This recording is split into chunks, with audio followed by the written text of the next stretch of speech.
Hey, everybody. Welcome to the What the Wealthy Do podcast, where we look at the tips, strategies, and hacks that the wealthy use to build their wealth and show you how you can apply them to your daily lives while you're on your wealth building journey. I am your host, Stephanie Dorsey. I'm the CEO and co-founder of Margins Capital. Margins Capital is an investment firm that provides access to women and people of color to an institutional quality of alternative investments like commercial real estate, late stage venture capital, private equity, and private credit. Today, I am shaking up our schedule a little bit so that we can talk about something that's very, very timely. Since I am recording this just a few days before Thanksgiving and ultimately Black Friday, I wanted to make sure that we talk about this very, very thing right before we get inundated. And actually, some of us are already starting to get inundated with Black Friday sales. And so today we're going to talk about what it means to be a consumer versus an investor and how you can figure out which one you are today and which one you want to be. Now listen, this episode is not about shaming anyone for buying that designer handbag or going on that trip to Cabo. I loves me a good trip too. Actually, that is my thing, travel. But the reason for today's episode is to give us a framework for how to objectively evaluate who we are in terms of our actions today, who we want to be in terms of our dreams for tomorrow, and what are the things that we need to do today to get us to that place that we're trying to get to tomorrow. Before we get started, I just want to remind you all that this podcast is not intended to give financial advice, but only financial education. So let's dig in. Here's the thing. Everyone knows when you're worth $30 million or more. So I like to really focus on the ultra high net worth individuals. Clearly, they're going to be spending more money than someone who doesn't have that. I'm going to just use myself as an example. My wonderful little home, like when I look at my mortgage compared to someone who is worth $30 million,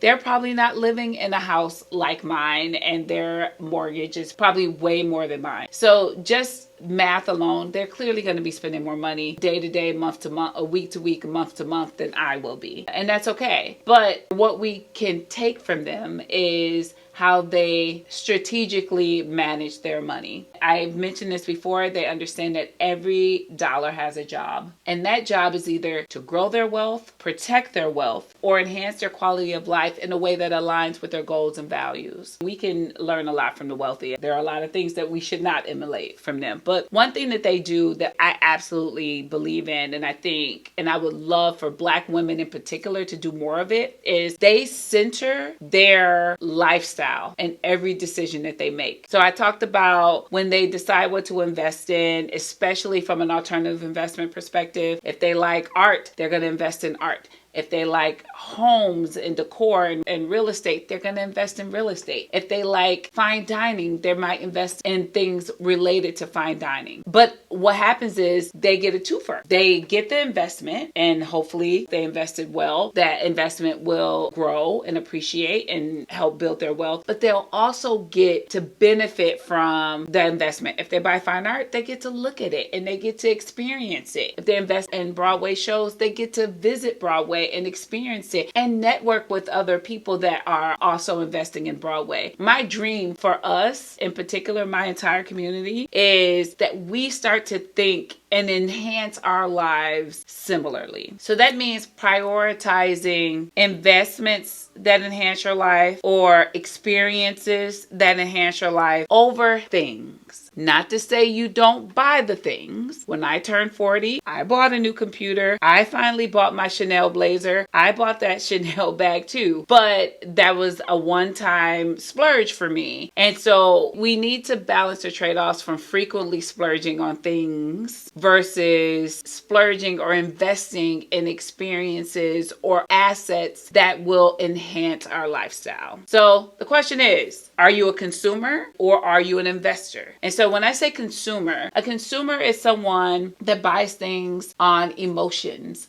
or whims, not strategically. They go with what looks good, feels good. They go with what's in fashion. They go with what other people might think about that particular purchase. A consumer might focus on appearances or trends, instant gratification that comes from checking out at the shopping cart when you're having a bad day, like going out to eat or ordering DoorDash, things like that. It makes you a consumer. And that is, you're spending more on a thing than it's worth. And the value that it's going to deliver to you is a short-term investment. So when you wake up on Saturday afternoon and you're lounging and you decide like, I don't feel like cooking, or I don't feel like going to the store, I'm just going to DoorDash. You know that you're spending that $25 Shake Shack. If you order it from DoorDash, is likely now going to cost you $35 or $40. So you just spend an extra $15 premium. We have those days. It is fine.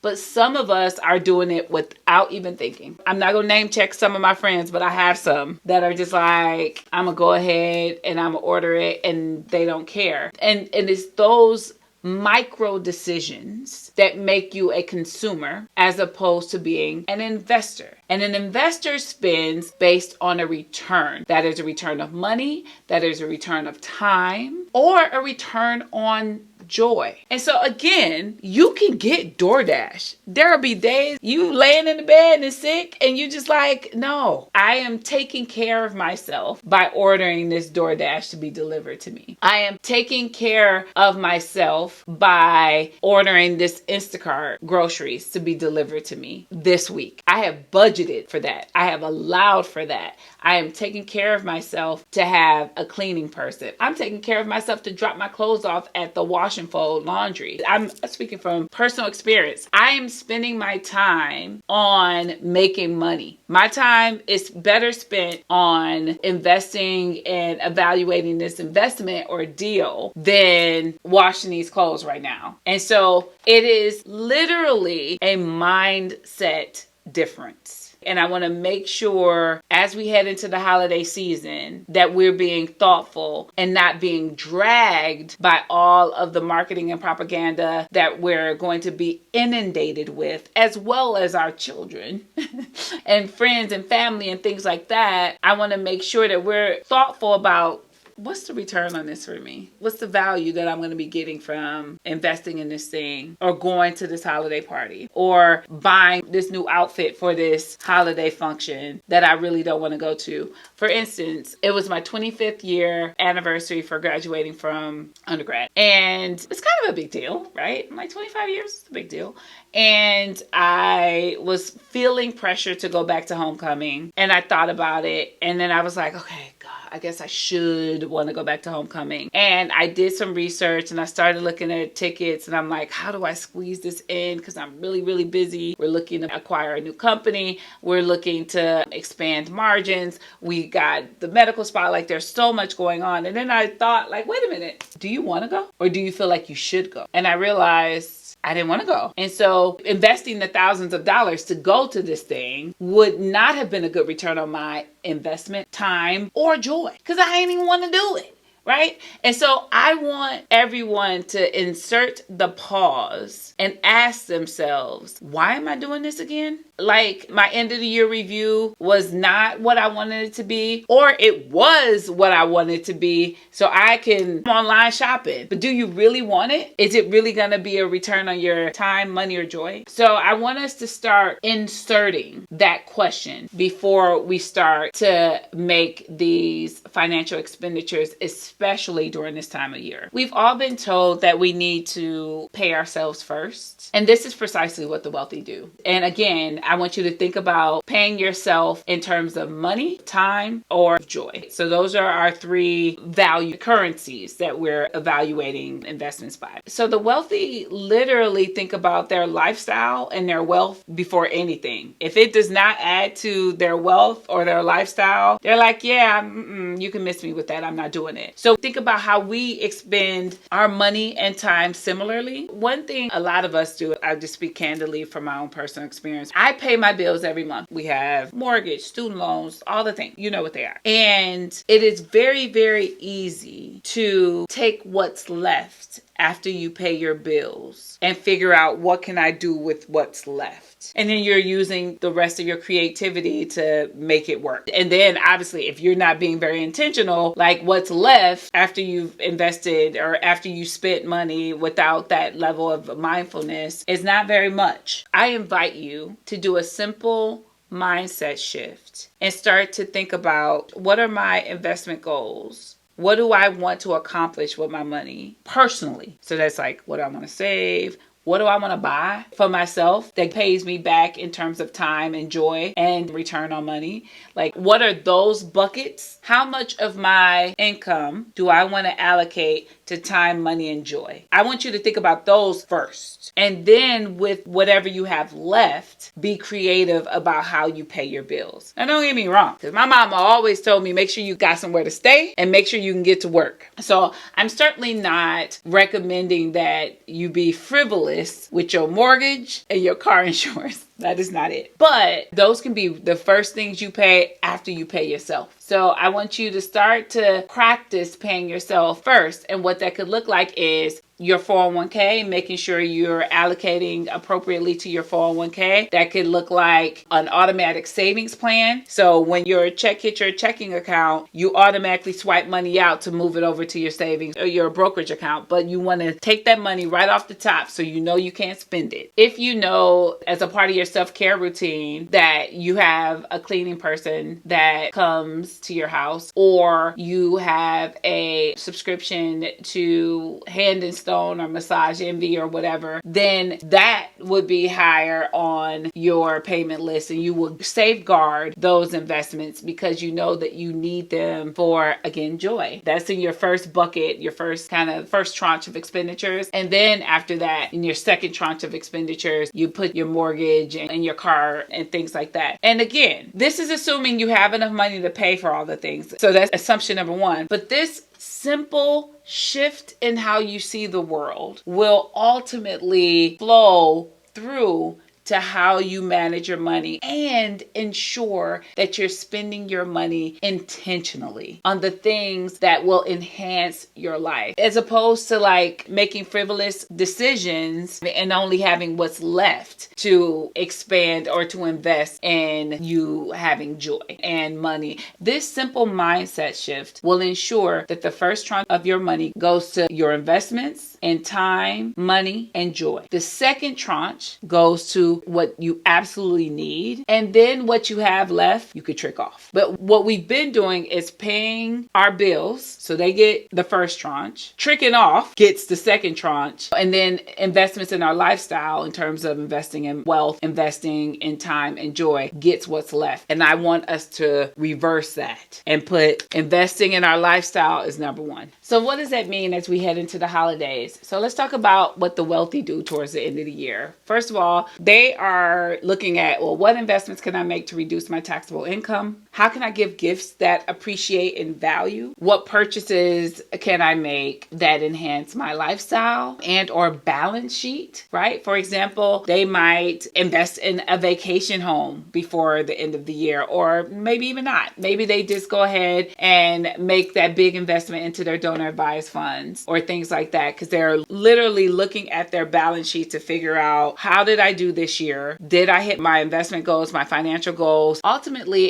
during this time of year, they are looking back to see how the year went for them and to make sure they don't have to make any last expenditures to be able to take advantage of mitigating their tax liability. So what's happening in the market right now, maybe it's rebalancing their investments to make sure that they are taking advantage of all of the changes or opportunities for arbitrage. What they're not doing is being manipulated. And this is not everybody. Let's just say the ideal ones, because we all know that there are very wealthy people that are not savvy, and those are not the people that we are trying to emulate, right? Those are not the strategies that we're implementing in our lives. But they are not necessarily being manipulated by the billions of dollars that are going into the marketing engine that we are seeing right now to get us to mindlessly spend and consume for the holidays. So what the wealthy understand is that every dollar you spend either flows back to you to build your future or to build someone else's future. And as the holidays approach, there are billions of marketing dollars designed to make you feel like you need more, do more, give more. But the wealthy are not necessarily motivated by these Black Friday sales, and neither should you be. Obviously, they buy nice things, but those nice things are part of a bigger plan. Like I said, it all comes back to the lifestyle that they feel that they deserve, as opposed to the lifestyle that someone else has created for them that makes them think that they have to do a certain thing or to keep up with a certain thing. As we head into the season, that's basically the Super Bowl of shopping. It's the Super Bowl for all of these businesses that sell things. I want you to look around